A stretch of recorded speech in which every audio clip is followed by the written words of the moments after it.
serve. Usa ele nessa hora, Senhor Deus, e traz uma palavra rema aos nossos corações. Nos abençoe em todo o tempo, Pai, em nome de Jesus. Amém, amém, amém. Dê um brado de vitória ao Senhor.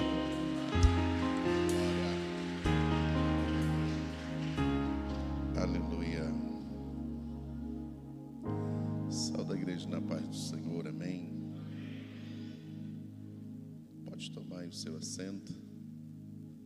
Antes de lermos um texto em Abacuque, capítulo 3, verso 1, deixa eu te dar uma dica importante. Estou nessa igreja há 3 anos e um pouquinho, e já vi várias vezes pessoas testemunharem desta maneira. E uma das coisas em comum entre elas é que todas estabeleceram um objetivo, um alvo, um propósito. Sem propósito não chegamos a lugar algum. Se estabelecermos um propósito e corrermos, Deus faz o impossível e nós o possível, e as coisas acontecem para a glória de Deus. Amém? Não viva sem propósito. Estabeleça um. Estabeleça o propósito para o mês, para o semestre, para o ano, e as coisas vão acontecendo, e aí você vai ver o quanto Deus atua e trabalha na sua vida. Amém? Abacuque, capítulo de número 3, verso de número 1. Deus nos deu uma palavra, rapaz, eu fiquei crente nessa. E eu quero acreditar que você vai sair daqui crente, amém? Glória a Deus. Abacuque capítulo 3, verso 1 diz assim: ouvi, Senhor, a tua palavra e temi. Aviva, ó Senhor, a tua obra no meio dos anos. No meio dos anos a notifica. Na ira, lembra-te da misericórdia. Abacuque é um profeta que poucas pessoas fazem menção dele. Pouco se ouve falar deste profeta. Na verdade, este profeta é talvez um dos menos pregados nas igrejas ou no tempo em que vivemos. Até porque, para falar um pouquinho dele, é preciso estudar um pouquinho mais.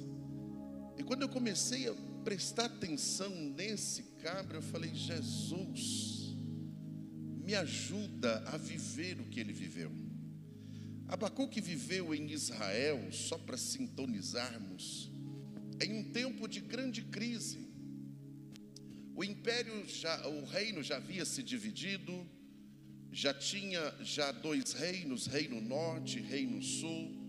O reino norte das 10 tribos já havia sido dispersa por todas as nações através do império assírio. Só tinha agora Judá. Judá estava caminhando na presença de Deus, mas de uma forma aonde a cada dia, a cada ano eles se afastavam mais da palavra de Deus.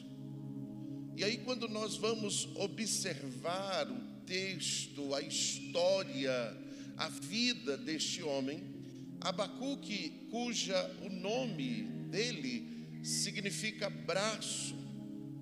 Aí Lutero, quando vai falar sobre o significado deste nome, ele diz que, na verdade, abraço foi o ministério em que ele fez, abraçando o povo em um tempo de angústia. Quando pegamos uma informação do livro, a única informação que traz o período da história, Abacuque viveu no tempo em que Judá estava já no finalzinho do seu momento em Jerusalém. Deus já tinha preparado ali um cativeiro para ele, e eles ainda não sabiam. Quando vamos estudar Abacuque, segundo alguns historiadores, afirmam ser o filho daquela sulamita, sunamita, né? Lá de 2 Reis, capítulo 4, verso 16, trazendo ele para a história, Abacuque sendo profeta, porém exercia dentro do templo em Jerusalém, ali em Judá, um trabalho, um ofício como levita. Olha que interessante, às vezes quando pegamos a palavra levita, nós atribuímos aos músicos, mas na verdade nem todos os levitas eram músicos e nem todos os músicos eram levitas. Quando colocamos aqui num tempo cronológico, vai dar lá no período do reinado do rei Joaquim, que foi o último rei de Judá, isso em 598 antes de Cristo. Quando pegamos essa data, vemos que ele viveu no período em que Jeremias viveu. Então Abacuque era contemporâneo de Jeremias. Abacuque vivia em um cenário onde os crentes, aonde o povo de Deus estava corrompido por si mesmo. E Abacuque, dentro do seu ministério, ele de profeta, geralmente, e quando a gente pega todos os profetas bíblicos, nós vemos aquela pessoa que empresta a boca para Deus, ou deixa Deus falar através dele, trazendo uma orientação, uma direção, ou algo parecido. No caso de Abacuque, Deus fez diferente, por isso me chamou a atenção. No caso de Abacuque, quando o povo de Deus estava se afastando da palavra, quando o povo de Deus estava oprimindo os necessitados e Deus tomando as dores dele, o Espírito de Deus levanta Abacuque para um ministério diferente do dele. O que é um profeta? Aquele que ministra uma palavra. Deus o levanta como sacerdote, porém ele continua com o título de profeta. Por que sacerdote? Porque quando ele vê aquela situação diante do povo, quando ele vê as pessoas caminhando longe daquilo que Deus queria, quando ele observa que a palavra a qual estava sendo ensinada no templo, a qual estava sendo ensinada, não se davam ouvidos, ao invés deles ministrar uma palavra para o povo, ele vai para a presença de Deus. E esse pequeno livro gira em torno de 2 perguntas a Deus e 2 respostas. Na sua primeira pergunta, ele começa a indagar a Deus, dizendo: Deus, por que é que o Senhor não faz justiça no meio do seu povo?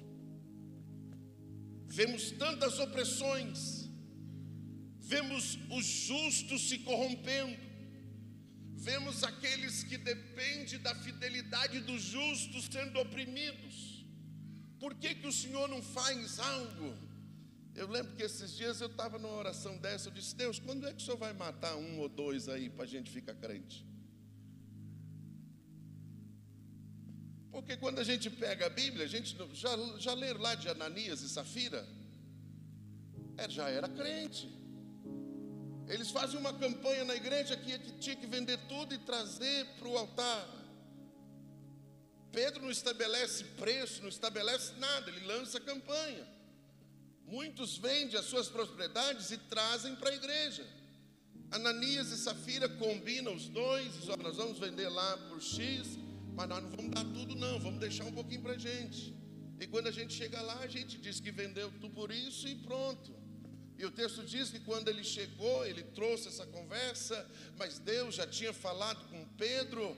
Quando ele chega, Pedro já indaga ele lá na porta mesmo, nem entrou dentro do templo, e diz: e aí, como é que foi aquele negócio lá? Não, nós vendemos. Foi por quanto? Foi por X. Ele diz: está vendo esses 2 homens que estão ao seu lado aí? Estou vendo, eles vão levar você para o cemitério, porque você vai morrer agora. Você não está mentindo para homem, você está mentindo para Deus. Eu vejo Deus matando alguém porque mentiu. O texto diz que não demorou muito tempo, chegou a esposa, e ele fala a mesma coisa.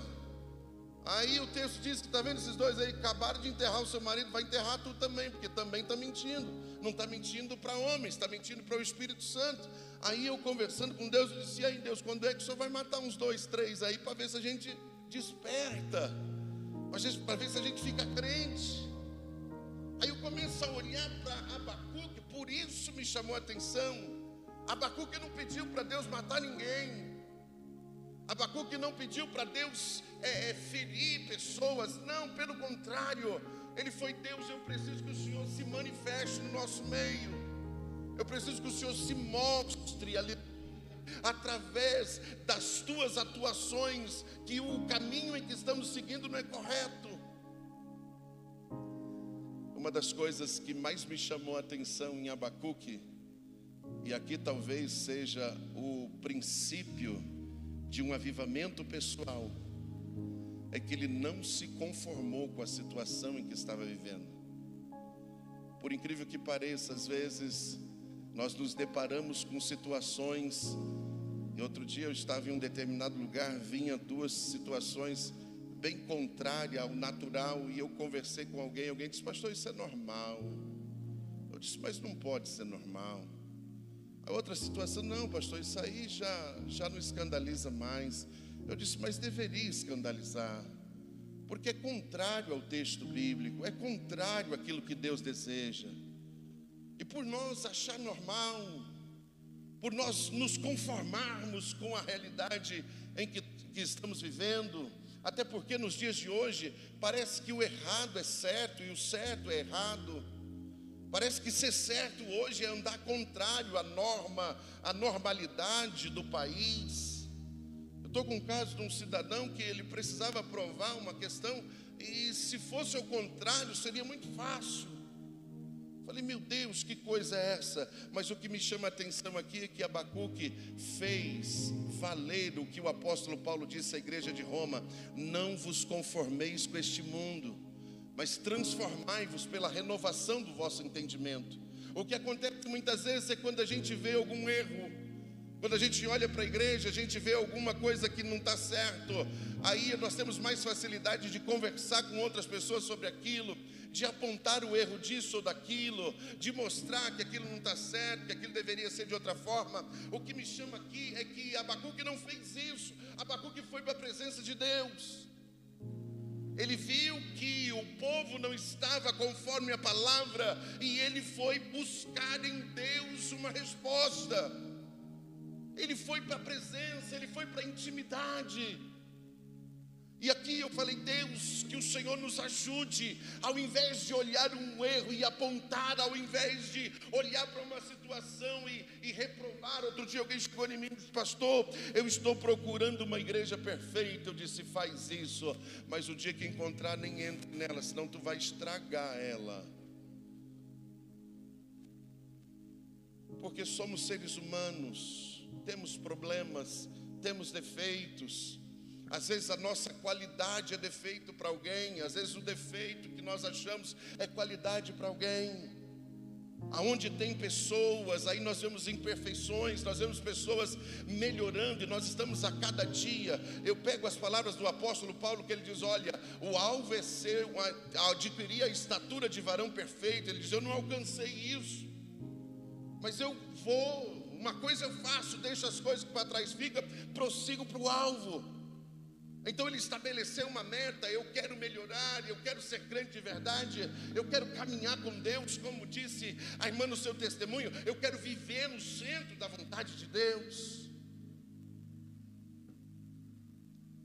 E é uma das coisas que nós vemos no texto, é que a inconformidade de Abacuque naquela situação, ele registrou, ele deixou, ele pôde entender o que o escritor aos Hebreus disse no capítulo 10, que nós devemos entrar na presença de Deus com ousadia, e não apenas para pedir ou agradecer. Ele não foi colocar para Deus a sua necessidade, ele foi colocar para Deus a sua inconformidade com a realidade em que ele estava vivendo. Olhando e acompanhando o texto, nós vemos que conforme ele buscou a Deus, não demora muito, Deus o responde. Deus visita ele e diz: olha, na verdade, Abacuque, eu preciso que você faça algo para mim, só para a gente sintonizar. Ele foi falar com Deus o porquê que Deus tolerava tanta coisa errada no meio do seu povo. Deus responde para ele, diz assim: olha, faz o seguinte, eu tenho uma tarefa para ti. Ele diz: diga. Você vai exercer o seu ministério profético, você vai fazer uma tábua grandona, nos nossos dias um outdoor, e você vai colocar lá naquele outdoor uma palavra que eu estou mandando, que pode ser que alguém não acredite agora, mas vai acreditar depois, pode ser que demore um pouquinho agora, mas vai chegar o tempo. E Abacuque diz: e o que é para eu escrever? Ele diz assim: olha, escreva lá, e o meu justo viverá pela fé. Quando eu li isso, eu falei: Deus, o cara perguntou uma coisa, o Senhor respondeu outra. Ele perguntou se o Senhor não ia trabalhar ou fazer alguma coisa ali, e o Senhor manda ele escrever para um povo ímpio, para um povo que tinha dificuldade de ouvir e colocar em prática a palavra, para ele escrever um negócio que o justo vai viver pela fé. E aí depois Deus volta a falar com ele e diz assim: ó, na verdade, eu vou resolver esse problema aí, só que eu vou levantar a Babilônia para corrigir o justo. Eu vou levantar o ímpio para corrigir a igreja. Abacuque fica desviado. Oh, Jesus, pega esse morcego aí. Fica desviado. Eu disse: espera aí, Deus, tudo bem que a gente está meio fora da palavra, mas também não tanto assim, para o Senhor usar o ímpio para corrigir a gente. Outra coisa, Deus, a Babilônia, os caras são cruéis, eles matam de verdade, Deus. Deus, os caras cortam o pescoço só para ver a cabeça rolando. Deus, eles são terríveis. Não tem como o Senhor usar o ímpio para corrigir o justo. Isso está mais errado do que está agora. E ele vai buscar Deus, dentro da sua inconformidade, dentro da sua mente limitada por não entender o processo em que Deus estava trabalhando. Ele vai buscar o Senhor novamente em oração. E ele começa a dizer: Deus, agora eu tenho exercido o ministério sacerdotal, mesmo sendo profeta. Eu tenho andado no meio do povo, eu tenho caminhado sobre as muralhas, eu tenho sido um atalaia. Eu peço para que o Senhor tenha misericórdia do seu povo, porque se a Babilônia vier aqui, eles vão destruir todo mundo e não vai ter gente. Em outras palavras, é melhor ter gente pecando do que não tem ninguém. É melhor ter gente se recuperando do que não tem ninguém. E Deus visita ele novamente para responder essa pergunta. E Deus diz: eu corrijo com vara de ferro, mas depois eu trato com o ímpio. Com vocês eu corrijo, com o ímpio eu destruo. Eita! E qual foi o outdoor que eu mandei você colocar mesmo? E o meu justo viverá pela fé. Então vai começar por você. Você vai começar a viver diferente. E aí ele vai escrever isso. Ele diz: olha, eu ouvi a tua palavra, eu temi ela. Isso é, eu entendi ela. Aí ele muda o discurso, ele começa preocupado em ter problemas, ele começa preocupado com a injustiça social, ele começa preocupado por não ter recurso suficiente para viver. Agora ele muda o discurso dizendo: olha, ainda que a figueira não floresça, ainda que o fruto da oliveira minta, ainda que as ovelhas sejam arrebatadas do curral, ainda que não haja vaca nenhuma, todavia eu me alegrarei no Senhor. Pessoal, tudo por causa de um outdoor, tudo por causa de uma palavra, tudo porque ele entendeu entender o que é viver da fé. E o meu justo viverá da fé. Quando o escritor aos Hebreus vai falar sobre isso, ele diz: olha, e o meu justo viverá da fé. Se ele recuar, a minha alma não tem prazer nele. E ele continua dizendo: nós não somos daqueles que recuam, que voltam para trás. Nós somos daquele que prossegue para frente. Você não foi chamado para chegar até aqui e voltar para trás.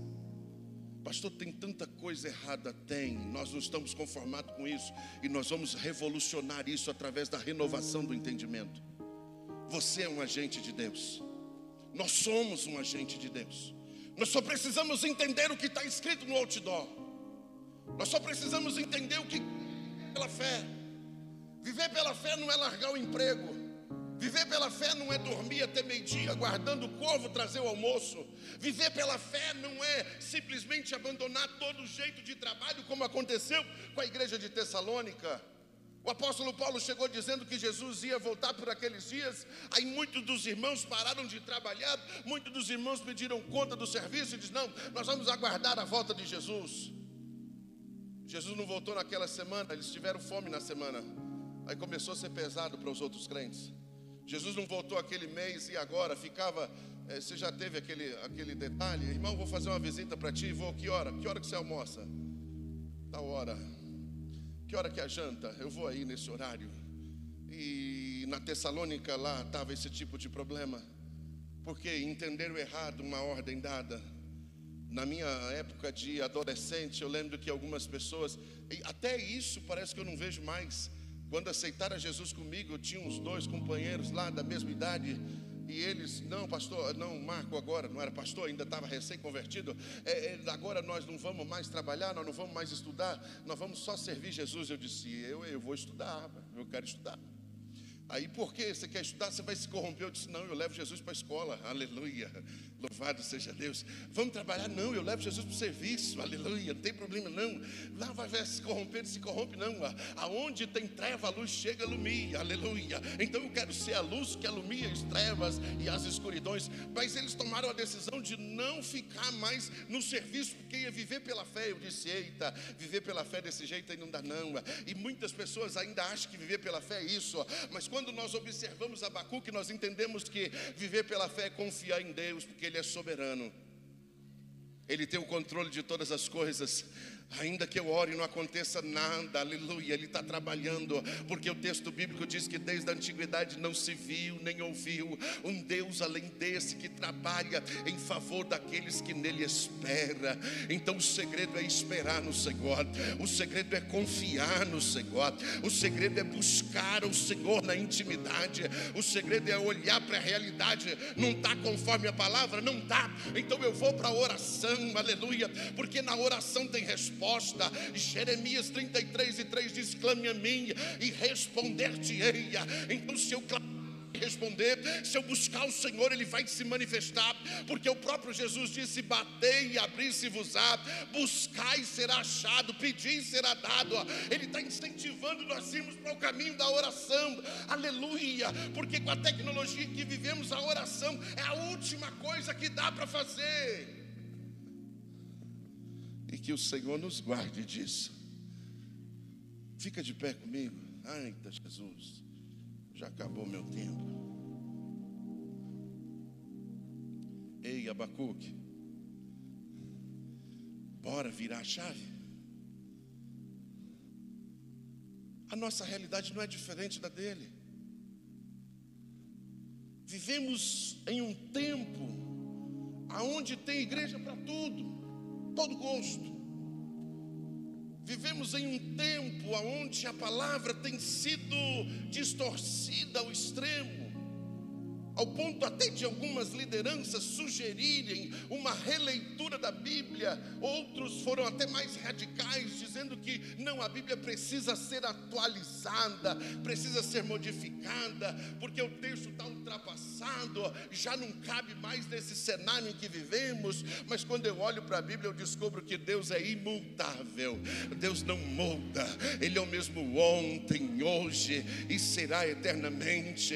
Não sou eu que tenho que me adaptar à palavra, não é a palavra que tem que se adaptar a mim, sou eu que tenho que me adaptar a ela. É eu que tenho que viver essa realidade. Abacuque entendeu isso. Abacuque olhou, viu aquele negócio, disse: Deus, o Senhor não vai fazer nada. E Deus se manifesta a ele e diz: eu vou fazer, eu vou corrigir esse povo, eu vou levantar com vara de ferro para fazer eles entenderem que eu sou Deus. Ele olha para aquilo e fica preocupado e diz: Deus, o Senhor vai destruir, porque os homens batem forte, os homens não machucam não, os homens matam mesmo. E Deus diz: fica tranquilo, eu só vou usá-los para corrigir, mas depois que eu corrigir, eu destruo eles. Aleluia. Foi quando ele começou a louvar, começou a cantar, e a Bíblia diz no capítulo 3 que ele faz uma oração em forma de música, e foi o texto que lemos. Ele começa a orar, e olha a oração dele. Agora no começo era para Deus fazer, agora ele pede para Deus fazer outra coisa. Ele diz: Deus, eu ouvi a tua palavra. Ele disse: Deus, eu consegui entender o que o Senhor quer fazer. Ele disse: Deus, eu entendi que o Senhor protege o seu povo e não castiga ele. Eu entendi que o Senhor corrige, e só o pai corrige filho. E se eu não tiver correção de Deus, então não sou filho, eu sou bastardo, diz a palavra. Aleluia. O próprio Jesus disse lá em João capítulo 15 que estamos ligados na videira, e todo ramo na videira tem que ser podado. Se não for podado, não tem fruto verdadeiro. Aleluia. Então é melhor ser corrigido por Deus. O próprio Davi entendeu esse negócio quando sugeriram para ele: ei, você quer cair na mão dos homens ou na mão de Deus? Ele diz: é melhor na mão de Deus, porque na mão de Deus tem misericórdia, na mão de Deus tem compaixão, na mão de Deus tem amor. Aleluia. E eu pude entender uma coisa: Deus não está aqui te ameaçando, Ele só está querendo te levar para um outro nível. Ele só está querendo dizer para você assim: ó, a intimidade faz a diferença na sua vida. A intimidade vai te levar para lugares que você ainda não foi. Aleluia. Eu lembrei do Salmo 73, porque eu estou ficando crente. Oh glória. O salmista diz assim: Asaf, eu comecei a observar o ímpio e vi que ele prospera na sua impiedade. Ele disse: os meus pés quase se desviaram. E por que não desviou? Ele disse: porque eu fui para a intimidade com Deus, eu fui buscar o Senhor, eu fui buscar a presença dEle. E quando eu busquei a presença dEle, a resposta de Abacuque foi a mesma de Asaf. Aleluia. O ímpio, a felicidade é incompleta e passageira. O justo tem aflições, tribulações, mas ainda não subiu ao coração dele. Nem olhos viram, nem ouvidos ouviram o que eu preparei na glória para ti. Aleluia. E isso muito me alegra, porque o texto ainda continua.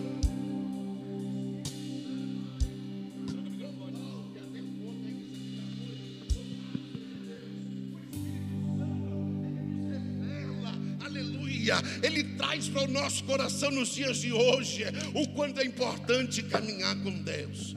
Fecha aí os seus olhos. Fecha os seus olhos. Fecha os seus olhos. De que vale um título de cristão? De que vale dizer para alguém que eu sou da igreja A ou B?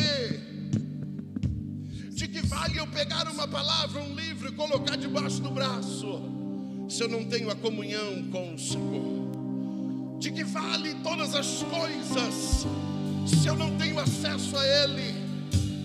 Deus mudou o ministério de Abacuque, de profeta levou a sacerdote, porque ele foi para a intimidade. Deus está te chamando para a intimidade. Deus está querendo falar com você. Deus está querendo falar com você. Eu tenho um Deus que não vai deixar essa luta me matar, o desespero me tomar. Por mais pressão que seja a situação, o controle ainda está na palma de suas mãos. Eu tenho um Deus que não vai deixar essa luta me matar, o desespero me tomar. Por mais pressão que seja a situação, o controle ainda está na palma de suas mãos. O choro dura uma noite, mas a alegria ela vem pela manhã. Eu creio, eu creio. O choro dura uma noite, mas a alegria ela vem pela manhã. Eu creio, eu creio. Ainda que a figueira não floresça e não haja fruto na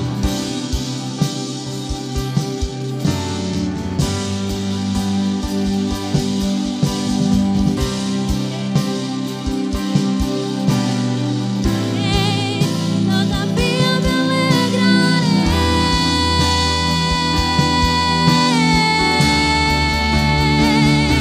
E ainda que a figueira não floresça e não haja fruto na vide e o produto da oliveira minta, todavia me alegrarei. Todavia me alegrarei. Todavia me alegrarei.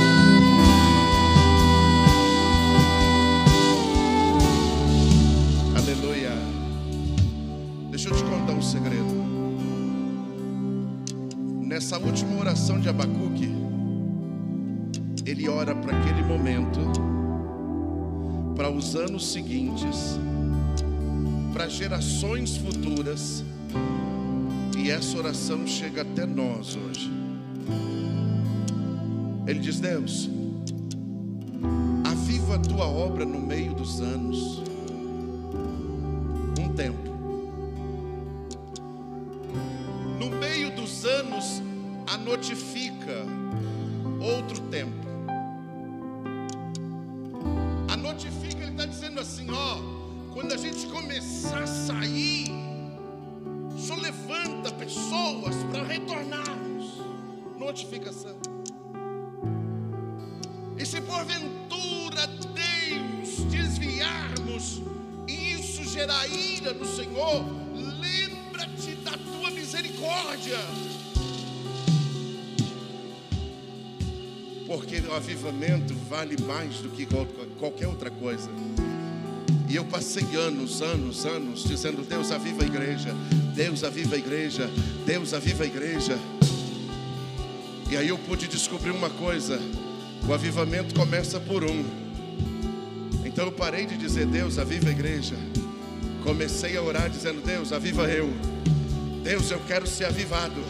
Porque se eu for avivado, eu vou contagiar outro. Alguém vai olhar para mim e vai querer ser como eu. Alguém vai olhar para mim e vai querer ter o que eu tenho. Deus, então me aviva. Deus, muda a minha visão. Deixa eu olhar para o holofote em todo o tempo. Deixa eu dizer para o outdoor: e o justo viverá da fé. Eu quero ser esse justo. Eu quero viver da fé. Eu quero orar. Eu quero ver. Eu quero ouvir a tua voz. Eu quero entender o teu projeto. Faça essa oração nessa noite. Peça para Deus te avivar.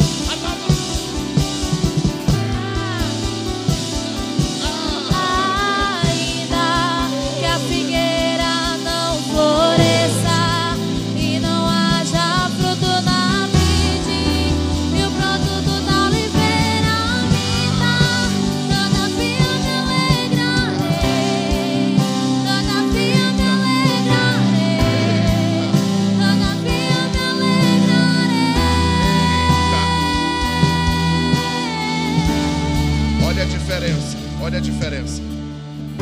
Quando estamos avivados, eu não estou preocupado com a figueira, se ela vai dar fruto ou não.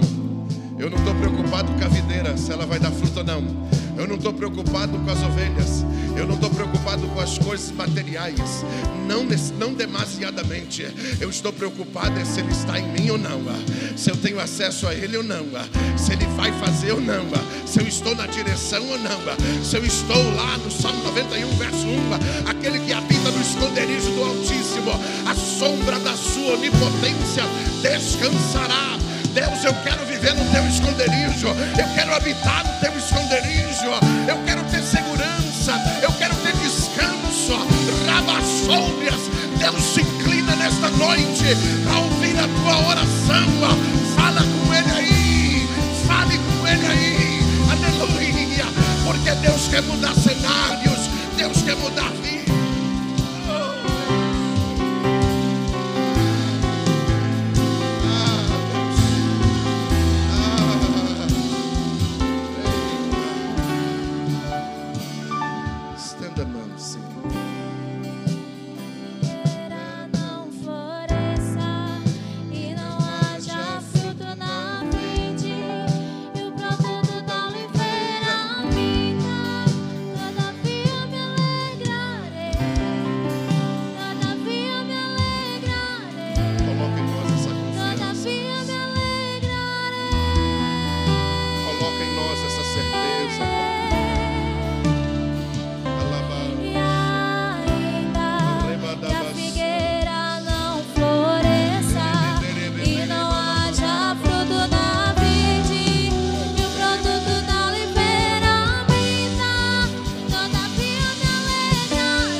Vai sair daqui diferente.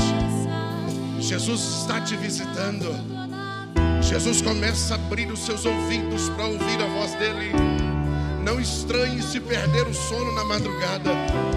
Não estranhe se vir ao seu coração desejo de orar. Não negligencie se vier o desejo de jejuar. Busca o Senhor, porque Ele fará maravilhas no meio de vós.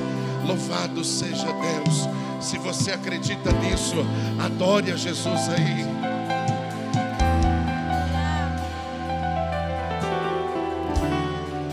Amém.